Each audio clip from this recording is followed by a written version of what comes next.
Your body has 4 automatic responses to trauma. You don't choose them. They just happen, faster than you can think.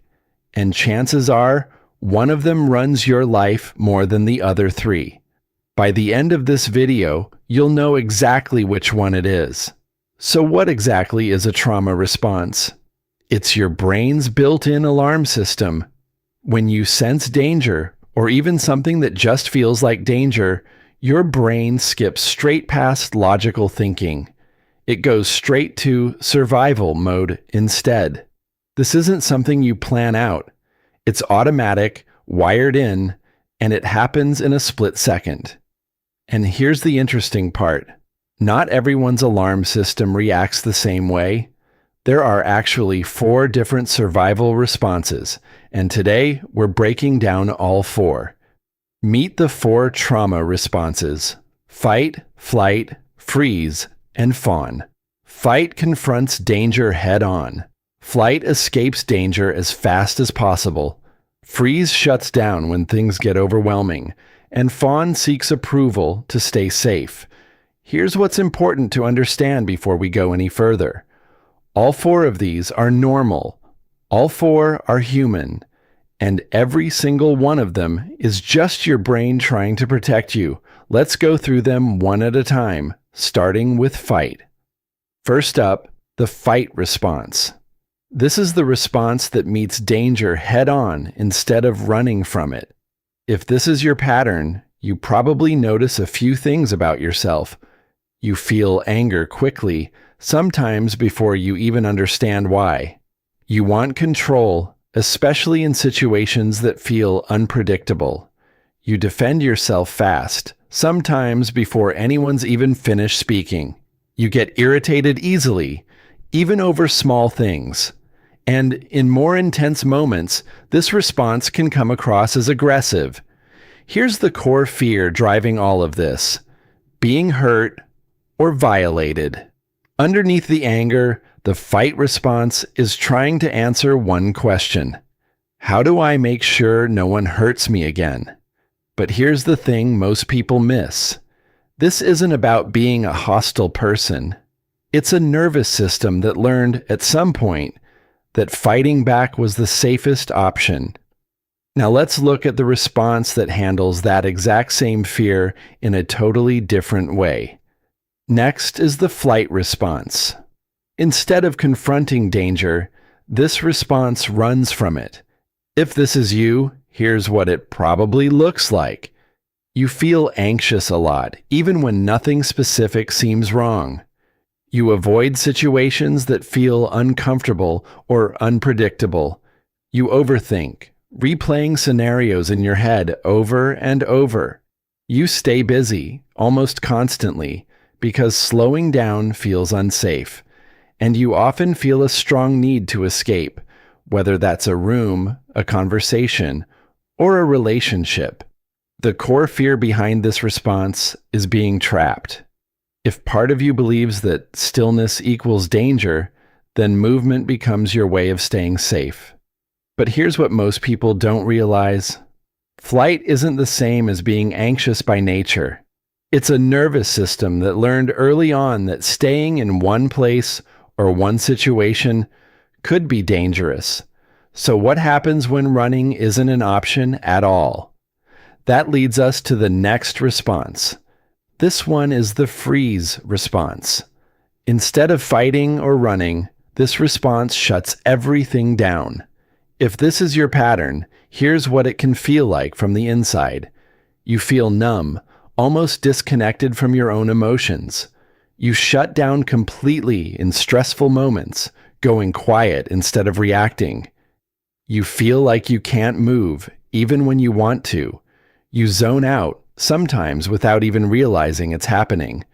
And overall, you just feel stuck, like your body hit a wall. The core fear here is being overwhelmed. When a situation feels like too much to handle, freeze is the brain's way of pressing pause until it feels safe again. Here's something that might surprise you. Freezing isn't weakness, and it's not laziness either. It's actually one of the oldest survival strategies we have. When fighting and running both feel impossible, shutting down is the body's last resort to stay safe. But there's one more response, and it might be the most misunderstood of all four.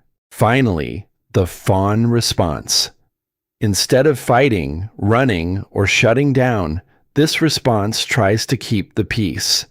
If this is you, you'll probably recognize these patterns. You're a people pleaser, often putting others' needs ahead of your own.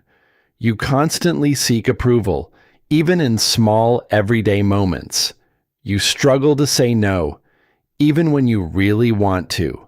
You hide your true feelings to avoid conflict, and you often feel responsible for other people's emotions, even when it's not your job to manage them. The core fear driving this response is being rejected. If part of you learned that keeping people happy was the safest way to avoid harm, then pleasing others becomes a survival skill, not just a personality trait. Now that we've covered all four responses, fight, flight, freeze, and fawn, let's talk about where they actually come from. So how do these responses actually form?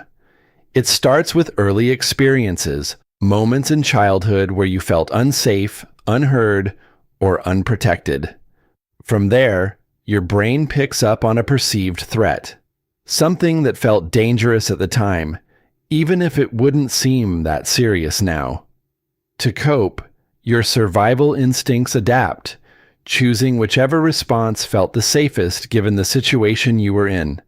And over time, with enough repetition, that response becomes a habit, one your brain still reaches for automatically, even as an adult. Here's the most important thing to remember. None of this was your fault. It was survival. Your brain did exactly what it was designed to do, keep you safe in the moment.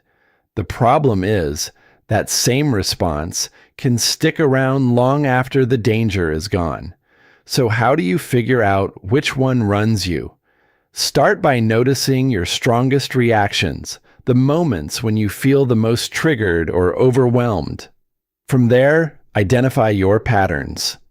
Do you tend to get angry, run, shut down, or people please?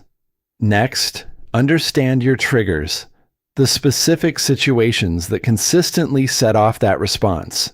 And through all of this, approach yourself with compassion, not shame. This isn't about labeling yourself as broken. It's about understanding yourself clearly, maybe for the first time. Here's the good news. Healing is possible. It usually follows a simple path. It starts with awareness, simply noticing which response you default to. From there comes understanding, learning why that response developed in the first place. Then comes regulation, slowly teaching your nervous system that it's safe now, even when old triggers show up. And finally, freedom. The ability to respond to situations based on what's actually happening today, not what happened years ago. This process takes time, but every step forward genuinely counts. So which one runs you? Fight, flight, freeze, or fawn? Take 1 minute right now and really think about it. Be honest with yourself. Most people find that one response stands out clearly, while a second one shows up sometimes too. There's no wrong answer here, just an honest one. Thanks so much for watching.